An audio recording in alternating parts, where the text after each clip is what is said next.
সাহাবায়ে কেরামগণ একজন একজন হতে হতে আমার নবীর পরিবার আসলো। নবীর পরিবারের মধ্যে সবাই শাহাদাত বরণ করে ফেলছেন। করতে করতে হঠাৎ করে আমার ইমাম হুসাইন রাদিয়াল্লাহু তাআলা আনহু একজন মেয়ে 9 বছরের, কয় বছর? 9 বছরের মেয়ে সকিনা এবং হযরতে 6 মাসের সন্তান ইমাম আলী আসগর রাদিয়াল্লাহু তাআলা আনহু হঠাৎ করে পানির পিপাসা পেয়েছে। পানির পিপাসা পাগল হয়ে যাচ্ছে, কারণ তারা ওই পানি, ফুরাত নদীর পানি প্রায় 22,000 সৈন্য থেকে 20,000 সৈন্য দিয়ে ওই ফুরাতের পুকুরের পানিগুলো মোতায়েন করে রেখেছে। সবাই পানি খাইতে পারবে, কিন্তু নবীর আওলাদ পানি খাইতে পারবে না। নাউজুবিল্লাহ। প্যারা হাজিরিন, এভাবে করে পানির পিপাসা যখন শুরু হলো, হযরত ইমাম হুসাইন রাদিয়াল্লাহু তাআলা আনহুর ভাই, চাচাতো ভাই, ওনার নাম আব্বাস আলমদার রাদিয়াল্লাহু তাআলা আনহু, ওনার দায়িত্ব ছিল পতাকা হাতে লাগা, সেজন্য ওনাকে আলমদার বলা হয়, যিনি ইসলামের পতাকা হাতে রাখতেন। সুবহানাল্লাহ। আব্বাস আলমদার বলেন, ও আমার বড় ভাই ইমাম হুসাইন রাদিয়াল্লাহু তাআলা আনহু, আপনি আমাকে অনুমতি দেন, আমি পানি আনবো, আমার বাতিজা ইমাম আলী আসগরের গলা ভিজাবো, আমার বাতিজি হযরত সকিনা রাদিয়াল্লাহু তাআলা আনহাকে পানি খাওয়াবো। ও ভাই, সকাল থেকে পর্যন্ত, কে বলছেন এই কথা? ইমাম হুসাইন রাদিয়াল্লাহু তাআলা আনহু। সকাল থেকে পর্যন্ত গিয়েছে ময়দানে, ফিরে আসে নাই। বাইরে তোমাকে কেউ ফিরতে দিবে না, তোমাকে আমি অনুমতি দিতে পারবো না।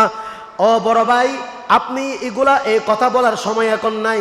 আপনি আমাকে, আপনি হলেন মওলা আলীর সন্তান, আমিও মওলা আলীর সন্তান। জোরে বলুন না সুবহানাল্লাহ। আপনি যেরকম মওলা আলীর রক্ত আছে, আমার কাছে মওলা আলীর রক্ত আছে। আপনাকে আমার নবী যুদ্ধের অনেক ট্রেনিং দিয়েছেন, সেখান থেকে একটা ট্রেনিং আমাকে দেন। আপনি যদি আমাকে ট্রেনিং দেন, আমি 22,000 সৈন্যকে মেরে মেরে আমি আমার বাতিজি এবং বঞ্জির জন্য পানি এনে দিব। ঠিক আছে ভাই, তোমাকে তো আমি বুঝাতে পারতেছি না, যাও গোড়াতে উঠো। একটা মশক, বড় বড় কলসি আছে না, মশক নিলেন, মশকটাকে পিঠের সাথে বাঁধলেন, পিঠের সাথে বেঁধে গোড়া নিয়ে তোরা সরাসরি চলে গেলেন। যেতে যেতে তলোয়ার মেরে মেরে ওই ফুরাত নদীতে চলে গেলেন। এখন ফুরাত নদীর মধ্যে অনেক সৈন্যরা পানি দিচ্ছে না। তখন ইমাম আব্বাস আলমদার রাদিয়াল্লাহু তাআলা আনহু বললেন, আরে তোমরা কি মুসলমান? সুবহানাল্লাহ বলেন। তোমরা মুসলমান না? বলে হ্যাঁ আমরা মুসলমান। বলে কিরকম মুসলমান? যে মুসলমানের মূল ওনার আওলাদদেরকে পানি খাইতে দিচ্ছ না। তখন সীমার জিলজৌশন বলছে তোমাকে পানি নিতে দিব না। তিনি তরবারি মারতে মারতে ফুরাত নদীর তীরে নামলেন। নামার পরে পানি কম নিলেন। রু তো পাগলামি করছে পানি খাওয়ার জন্য, অনেক দিনের উপাস।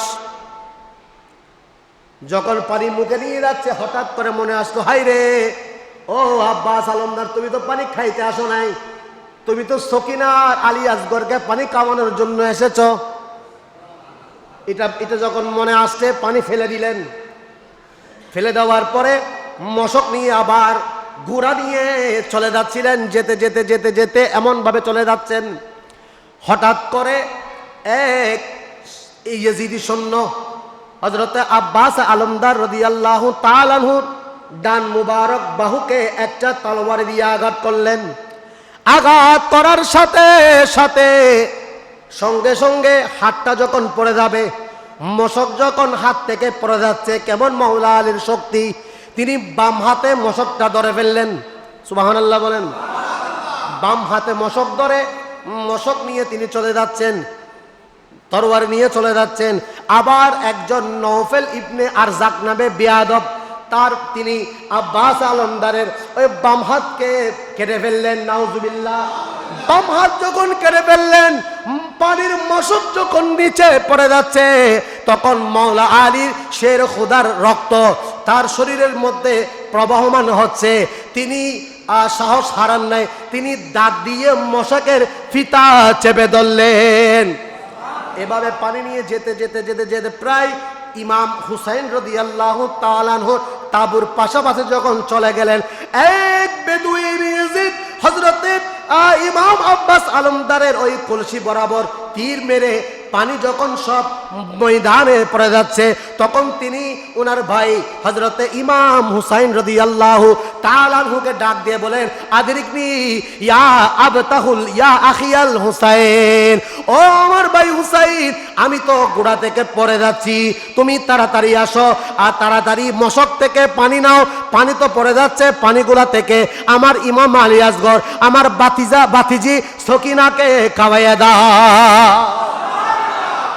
সকিনাকে খাওয়াইয়া দাও। আহা, ভাই আসতেছে ছোট ভাইয়ের দিকে, ছোট ভাই যাচ্ছে বড় ভাইয়ের দিকে, যখন ভাইয়ের দিকে যাচ্ছে ওই পাপিষ্ঠ ইয়াজিদ ওই 2 হাত কাটা থাকার পরও তোনাকে হত্যা করে শাহাদাত বরণ করে দিয়েছেন। বলুন ইন্না লিল্লাহি ওয়া ইন্না ইলাইহি রাজিউন। তখন ইমাম আলী মাকাম বললেন, হায়রে আমার পিঠটা ভেঙে গেল। সুবহানাল্লাহ বলেন, আমার পিঠটা তো ভেঙে গেল, যেটা আমার পিঠ ছিল আমার ভাই আব্বাস সালামদার, তাকেও তো ধ্বংস করে দিয়েছে, শহীদ করে দিয়েছে। তখন ভাইকে এক পাশে রাখলেন, রাখার পরে আমার ইমাম আলী মকামের ডানেও শহীদ, বামেও শহীদ, সামনেও শহীদ, শহীদের জায়গার মধ্যে আমার ইমাম আলী মকাম আল্লাহ রসুলের উপর ধৈর্য ধারণ করে রয়ে গেলেন আমাদেরকে জান্নাতি বানানোর জন্য।